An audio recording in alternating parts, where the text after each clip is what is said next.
ये भाजपा और कांग्रेस उत्तराखंड राज्य के विरोधी रहे हैं। वो तो उत्तराखंड क्रांति दल ने लड़ झगड़ के शहादत दे के उत्तराखंड राज्य हासिल किया है। अब जनता खुद कह रही है कि इनको हटाना है, इन दोनों पार्टियों को हटाना है, क्योंकि इन्होंने बारी बारी उत्तराखंड को लूटा है। तो इसलिए हमारा साहस बढ़ा है, इसलिए हमारा जो प्रयास है वो और तेज हुआ है। इसलिए हम चाह रहे हैं कि अब की बार हम इनको सत्ता से बाहर करेंगे, ये निश्चित तौर पर हम कह सकते हैं। सबसे घातक है उत्तराखंड के लिए, घातक है कि आपको वो मुख्यमंत्री बनाना है जो आपको ज़्यादा से ज़्यादा कमाई करके दे। कमाई करके अपने घर से तो देगा नहीं, कमाई तो उन्हीं योजनाओं से उसने कमाना है, पैसा इकट्ठा करना है और आपको देना है। और अगर आप नहीं दे सके तो आपको बदल दिया जाएगा। 26 साल में 13 मुख्यमंत्री हो गए हैं। भराड़ीसैंण में करोड़ों रुपया खर्च किया आपने और उसको राजधानी कहने में आपको शर्म आ रही है, आपको डर लग रहा है। तो ये ऐसी राजनीति करने वाले लोगों को अब जनता समझ रही है। राज्य बना तो हमारी इन दोनों सरकारों ने मूल निवास को ही हटा दिया। मूल निवास को हटा के क्या किया? डोमिसाइल, अस्थायी निवास पर डोमिसाइल। 114 स्कूल बंद हो गए, पिथौरागढ़ जिले की बात कर रहा हूँ। और 50 नई शराब की दुकानें खुल गई। शराब की दुकानें 50 खुल गई हैं, 114 स्कूल बंद हो गए। स्वास्थ्य मंत्री कह रहा था कि डॉक्टर मरीजों को ढूंढ रहे हैं। कितने बेशर्म लोग हैं, कितना झूठ बोलते हैं। और यहाँ मरीज जो है आधे रास्ते में मर रहे हैं। इतनी हास्यास्पद बात है। पलायन आयोग राज्य की राजधानी के लिए आयोग बना दिया, पलायन रोकने के लिए आयोग बना दिया। अरे आयोग बनाने की जरूरत क्या है? आप गांव को वो चीजें दीजिए ना जिससे गांव में रह सके आदमी। वो तो दे नहीं रहे, आयोग बना दे रहे हैं। आयोग देगा?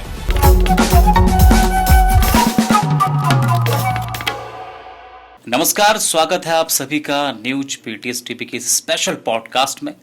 आज हमारे साथ एक बेहद ही खास मेहमान है। हमारे साथ मौजूद हैं उत्तराखंड क्रांति दल के शीर्ष नेता काशी सिंह ऐरी जी।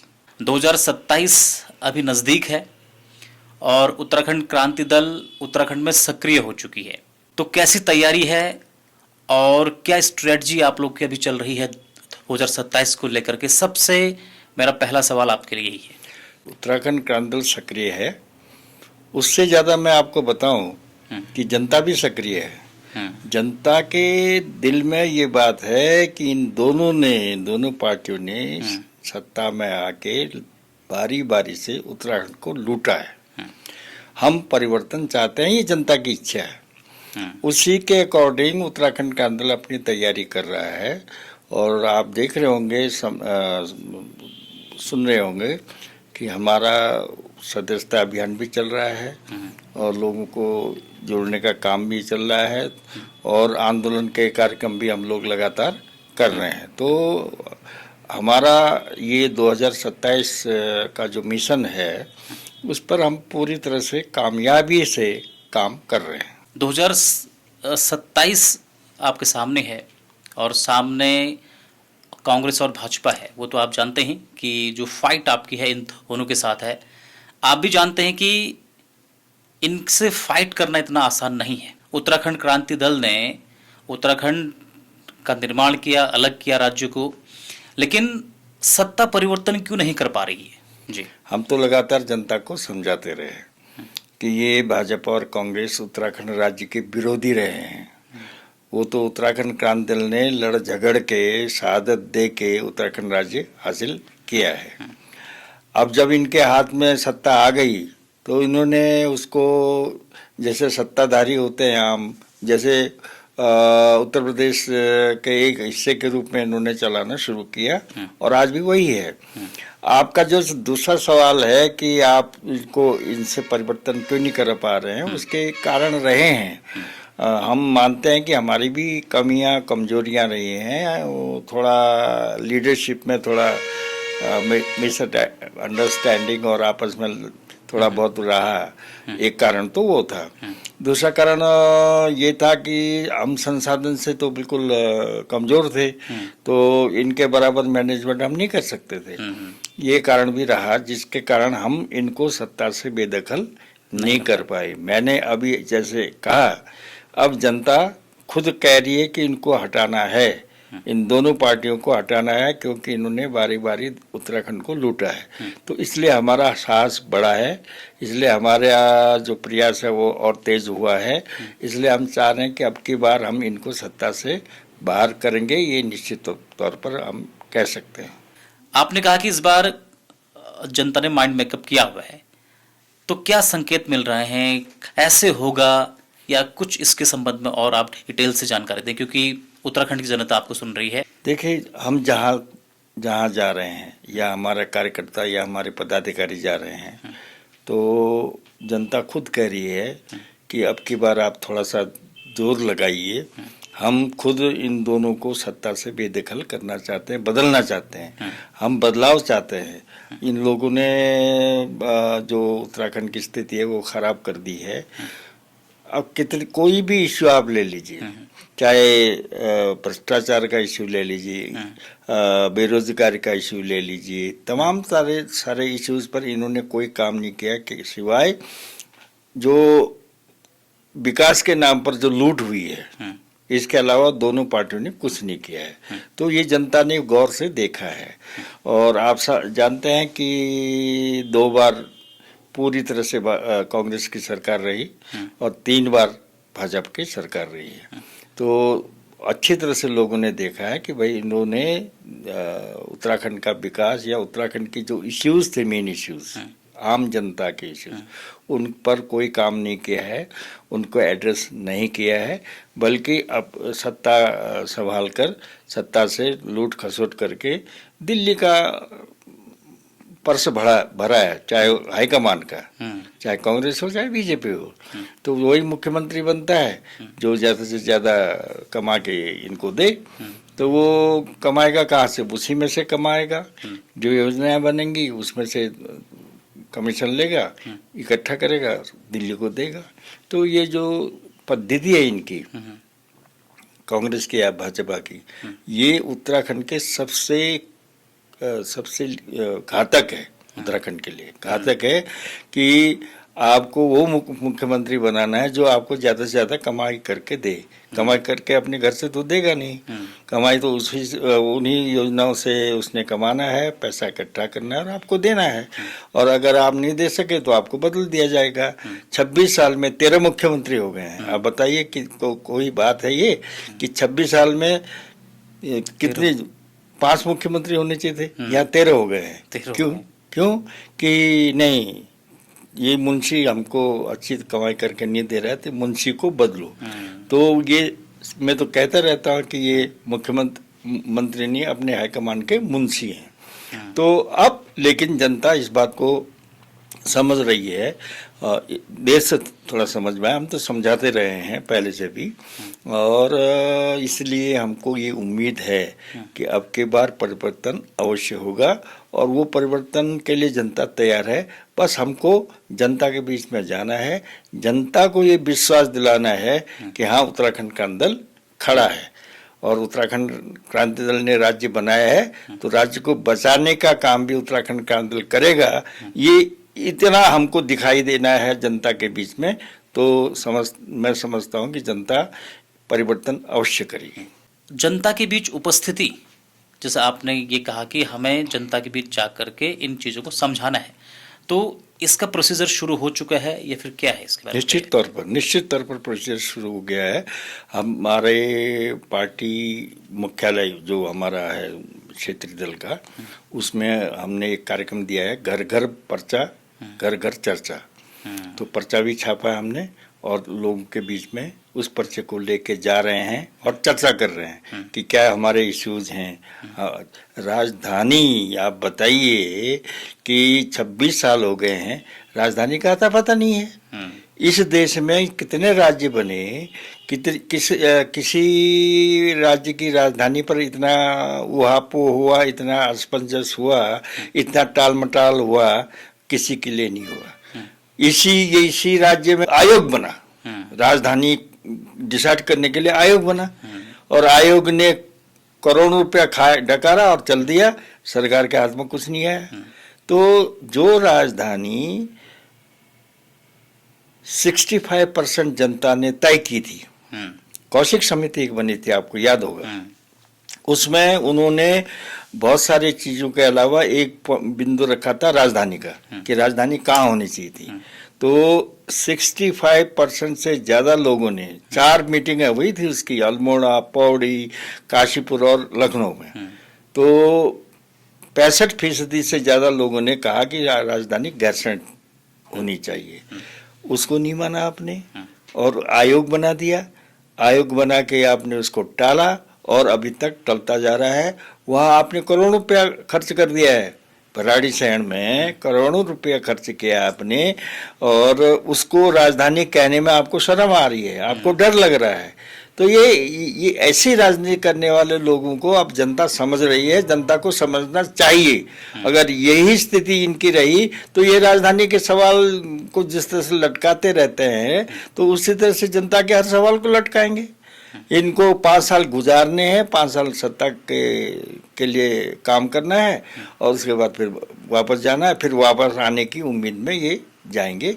तो ये जो इनका रवैया है उत्तराखंड के प्रति, राज्य के प्रति, मैंने उदाहरण दिया आपको राजधानी का, तो राजधानी के साथ जिस तरह से इन्होंने राजधानी के को तय करने के लिए जिस तरह से ये छलावा किया है, प्रपंच किया है, तो वो जनता समझ रही है और जनता को समझना चाहिए। यही हम लोग घर घर जाके कह रहे हैं, चाहे जल जमीन जंगल का सवाल हो, चाहे मूल निवास का सवाल हो। आपको मैं एक बात बताऊं, जब हम उत्तर प्रदेश में थे तो हमारे यहाँ मूल निवास प्रमाण पत्र मांगा जाता था, चाहे आप सर्विस करने के लिए करें या दूसरे तीसरी चीज के लिए, तो मूल निवास प्रमाण पत्र मांगा जाता था। राज्य बना तो हमारी इन दोनों सरकारों ने मूल निवास को ही हटा दिया। मूल निवास को हटा के क्या किया, डोमिसाइल, अस्थायी निवास प्रमाण, डोमिसाइल। कोई भी डोमिसाइल है उसको वो सारी सुविधाएं मिलेंगी जो यहाँ के मूल निवासी को मिलती हैं। तो उसका हम लोगों ने बहुत कहा कि मूल निवास, हम ये नहीं कहते हैं कि मूल निवासी को ही सब कुछ दो, आपको जिसको और को देना दीजिए, लेकिन मूल निवासी को जो सुविधाएं मिलनी चाहिए उससे आपने कैसे मूल निवास प्रमाण पत्र ही आपने खारिज कर दिया, लुप्त कर दिया।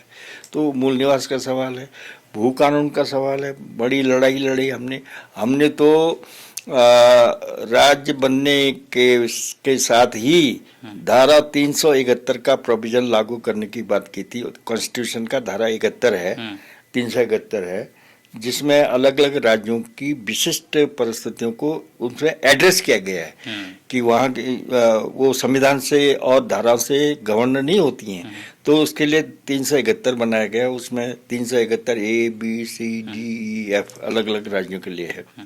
गुजरात में है, महाराष्ट्र में है, पूर्वोत्तर में नागालैंड उसमें तो है ही है। तो 370 कश्मीर के लिए था। तो 371 के तहत इन राज्यों में संविधान के आर्टिकल 371 के तहत हमारे लिए विशेष प्रोविजन किया जाए और खास तौर पर यहाँ की जमीन खरीद फरोख्त को रोकने के लिए यह प्रोविजन किया जाए जी। इससे क्या होगा कि एक तो बॉर्डरिंग स्टेट है, यहाँ पर अतिक्रमण नहीं होगा। बाहर के कोई भी लोग, आप कोई भी आदमी कोई जमीन कहीं भी खरीद लेगा, अगर खुला रहेगा तो पता नहीं बॉर्डर में कौन कौन लोग आके बस जाएंगे और हमारे देश की सुरक्षा का क्या होगा। दूसरा संस्कृति का, सामाजिक ताने बाने का और आर्थिक का सवाल है। तो ये हमने कहा था, लेकिन केंद्र की सरकार, तब भाजपा की सरकार थी, उन्होंने इसको बिल्कुल साइड कर दिया और इस प्रोविजन को माना ही नहीं। तो एक तो ये बात थी, मूल ये भू कानून की जो मांग उठा रहे हैं हम लोग, ये था। आगे उत्तराखंड क्रांति दल के अपने एजेंडे क्या हैं, क्या करने जा रही है?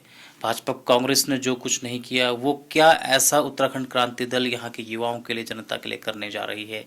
क्या आपका यहाँ पर ब्लूप्रिंट है, क्या स्ट्रेटजीज हैं, क्या आपके एजेंडेज हैं? कुछ अगर उसके संबंध में आप जानकारी दे पाएँ। शेखरियाल साहब, असली बात करूं तो एजेंडा और मुद्दे केवल उत्तराखंड क्रांति दल के पास हैं।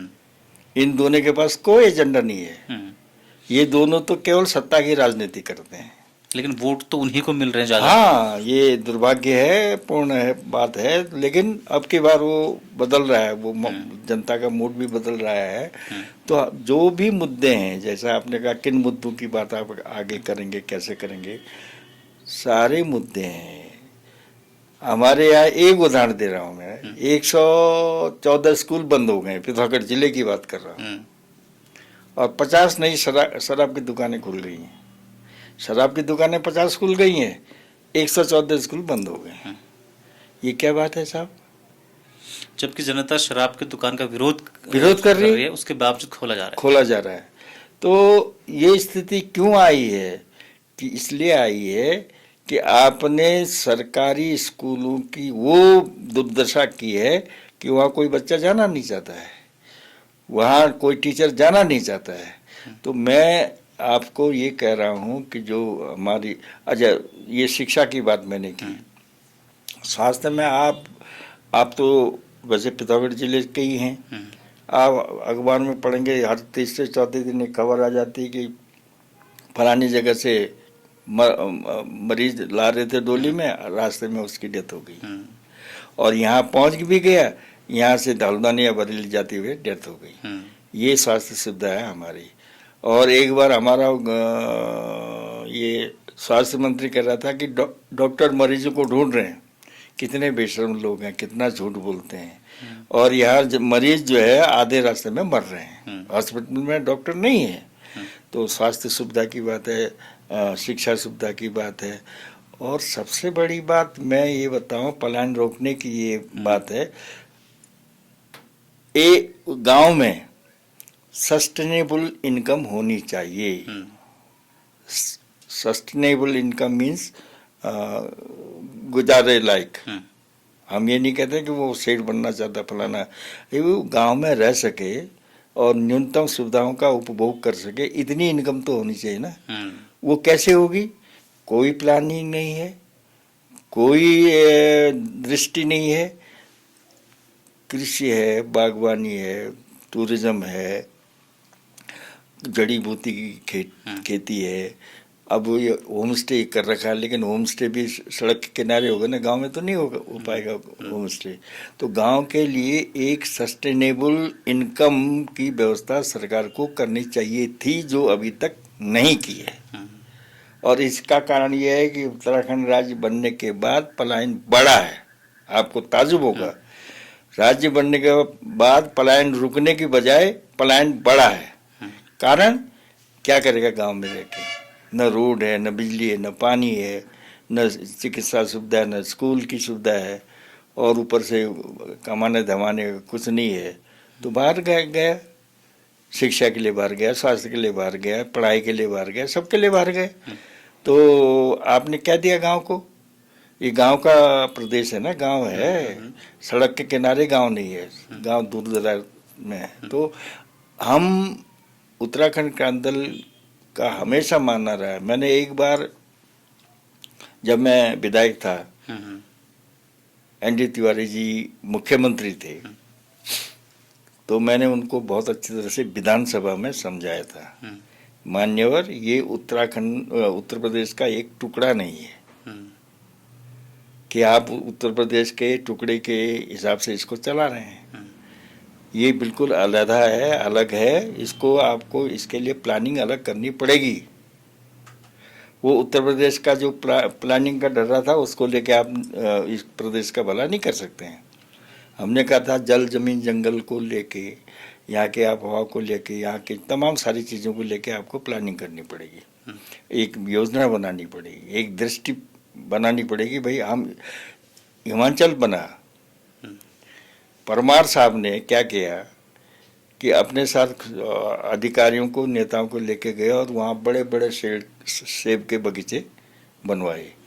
आज आप देखेंगे हिमाचल में जो अधिकारी रिटायर होता है वो गांव में आता है, पलायन नहीं करता है, रिटायरमेंट के बाद गांव में आता है। हमारे यहाँ रिटायरमेंट के बाद बड़े वो बात थी, ये अल्मोड़ा में बीडी पांडे और मुनस्यारी में RS टोलिया, ये उदाहरण हैं, बहुत सलाम करते हैं हम उनको। वो गांव लौटे, अपनी जगह पर लौटे और वहाँ उन्होंने वहाँ रहना शुरू किया। बाकी सारे अधिकारी बाहर हैं। तो मेरा मतलब ये है कि गांव को आगे बढ़ाना है, पलायन रोकना है। अब पलायन आयोग बना दिया, कितनी हास्यास्पद बात है। पलायन आयोग राज्य की राजधानी के लिए आयोग बना दिया, पलायन रोकने के लिए आयोग बना दिया। अरे आयोग बनाने की जरूरत क्या है? आप गांव को वो चीजें दीजिए ना जिससे गांव में रह सके आदमी। वो तो दे नहीं रहे, आयोग बना दे रहे हैं। आयोग देगा? काम तो सरकार का है। तो ये सारी चीजें ऐसी हैं जिनको लेके उत्तराखंड क्रांति दल लड़ता रहा है, और उत्तराखंड क्रांति दल ताकत में आएगा, सत्ता में आएगा, तो ये सारी चीजें हम करेंगे और करके दिखाएंगे कि ये प्लानिंग होती है, ये विकास होता है।